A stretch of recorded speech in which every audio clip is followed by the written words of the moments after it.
I feel like the Guardian has not done a good job at protecting my mom. This is not something that is like a conspiracy theory. According to a new report, Wendy Williams does not have frontotemporal dementia. After years of silence, fear, and feeling like nobody was listening, the story around Wendy Williams just took another shocking turn.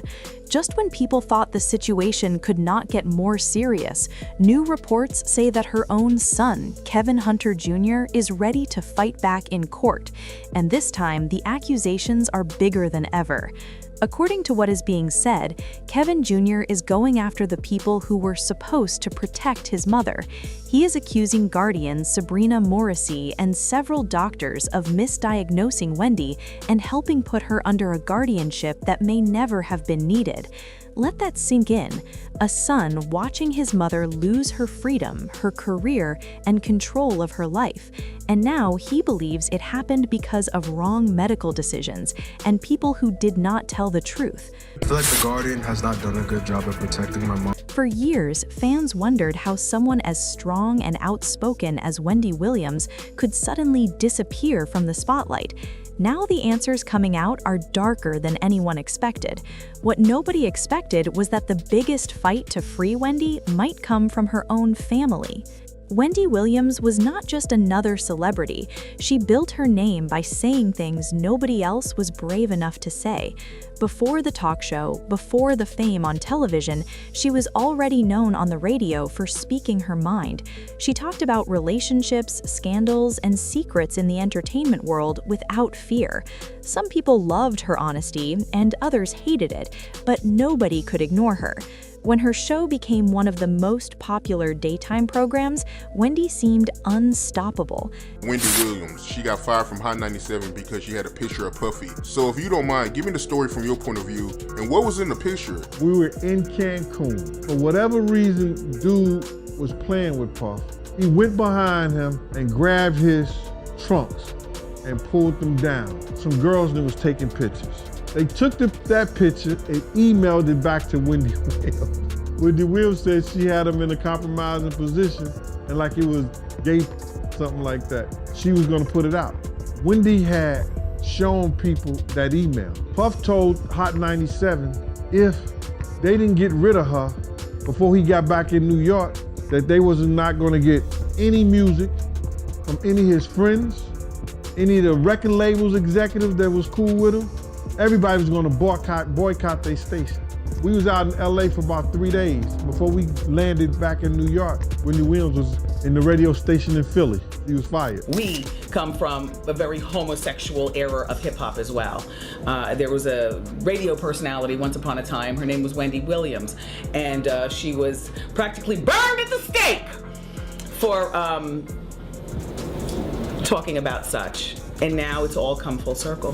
There were many situations, none of which to talk about, but there were many situations back in the day in my career, and it's all coming full circle now. So. Every day, she sat in that purple chair and talked about everyone else's drama, never thinking that one day her own life would become the story people could not stop talking about. Behind the scenes, though, her life was not as perfect as it looked on TV. She went through a painful divorce, family problems, and health issues that she tried to handle while still smiling in front of the cameras. Fans started noticing changes. There were days when she looked tired, days when her words did not come out the same way, days when she did not seem like herself. At first, people thought she was just stressed. Running a daily show, dealing with personal problems, and living in the public eye can break anyone down. But then, the breaks from the show became longer. Rumors started spreading that something serious was happening. Soon, the public heard that Wendy was dealing with medical problems, and later came the news that shocked everyone. Puffy wants Cassie back. Oh, it's been all over social media. Puffy posted a picture of Michael Jackson's song, Lady in My Life, and wrote, if anyone sees Cassie this weekend, please tell her to listen to this song 100 times. I suggest don't use social media, though, to reach out. I think this is a grand overture from Puffy. I don't believe he really wants her back. I believe he probably treated her at some particular point like a possession, like a possession. And If you really care, then you'd reach out privately, not publicly. Y'all have bad blood for a while. Real bad. Real bad blood. The worst blood. The worst blood. You almost wanted to run you out of New York at one point, right? Well, not run, like push you out of New York at one point. Oh, he had you ran out. You give him full credit for that? Okay, cool. He had you ran out of New York. She had been placed under guardianship. That meant she no longer had full control over her own money, her decisions, or even parts of her personal life. For many fans, it didn't make sense. This was the same woman who built an empire by herself. How could she suddenly be unable to manage her own life? At the center of the guardianship was Sabrina Morrissey, the court-appointed guardian who was supposed to make decisions in Wendy's best interest. Doctors also became part of the story because medical reports were the reason the guardianship was approved in the first place. The diagnosis said Wendy had serious cognitive problems, including forms of dementia that could get worse over time. Those words were enough to convince the court that she needed someone else to take control. But here is where the story takes a turn nobody saw coming. As the mother of a now 16-year-old. Who I met backstage, He did? He's a great young man. Oh, thank you. Yeah. You represent a lot. Kevin Jr., Wendy's son, never fully believed the situation was right. He stayed quiet for a long time, but people close to the family said he was confused about why his mother seemed to lose everything so quickly. According to reports, he kept asking questions that nobody wanted to answer. Why was she not allowed to speak freely? Why was the family kept at a distance? And why did every new medical report make her sound worse than before? What nobody expected was that Kevin Jr. would finally decide to take legal action. Now he is said to be suing Sabrina Morrissey and the doctors involved, claiming that the diagnosis used to control Wendy may have been wrong. The lawsuit is not just about money, it's about proving that her mother may have been treated unfairly, and that the system meant to protect her might have hurt her instead. This is not something that is like a conspiracy theory. This actually happens. But if they're able to separate Nikki and Kenny, that makes Nikki vulnerable because your husband is your power of attorney. Your husband is your signator on all of your accounts in the event anything goes wrong. Michael wasn't married.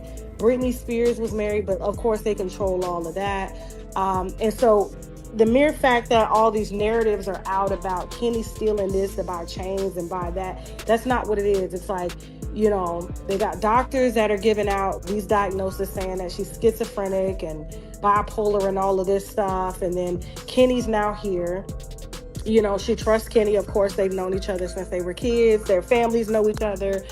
And so Kenny is just in the way. And so what do? You create narratives to try to separate, because if you separate, then you can divide and conquer. And so that's what it's about. She's going into her latter years and, there's a lot of money on the line and she's worth a lot, but Kenny is in the way. And so,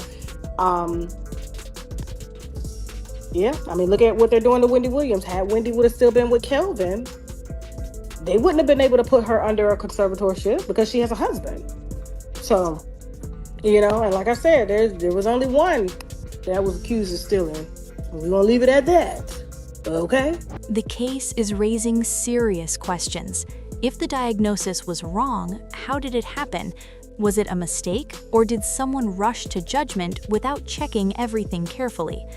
Some people believe doctors trusted early reports too quickly. Others think there may have been pressure to make decisions fast because of Wendy's fame and the amount of money involved. Kevin Jr. purportedly believes that once the guardianship started, everything changed. His mother's life became controlled by people outside the family. Decisions about her home, her finances, and even her daily routine were no longer hers to make. For a son watching from the outside, that kind of change is hard to accept, especially if he believes it started with a diagnosis that may not have been correct. Supporters of Wendy say the situation feels similar to other famous cases where celebrities lost control of their lives after being labeled mentally unfit. People remember what happened to Britney Spears and how long it took for her to get out of her conservatorship. Because of that, fans started paying closer attention to Wendy's situation, wondering if history was repeating itself. But here is the twist that makes this story even more emotional. Kevin Jr. is not just fighting for a celebrity, he is fighting for his mother.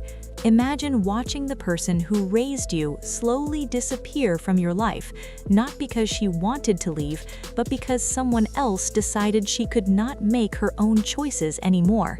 That kind of pain does not go away easily.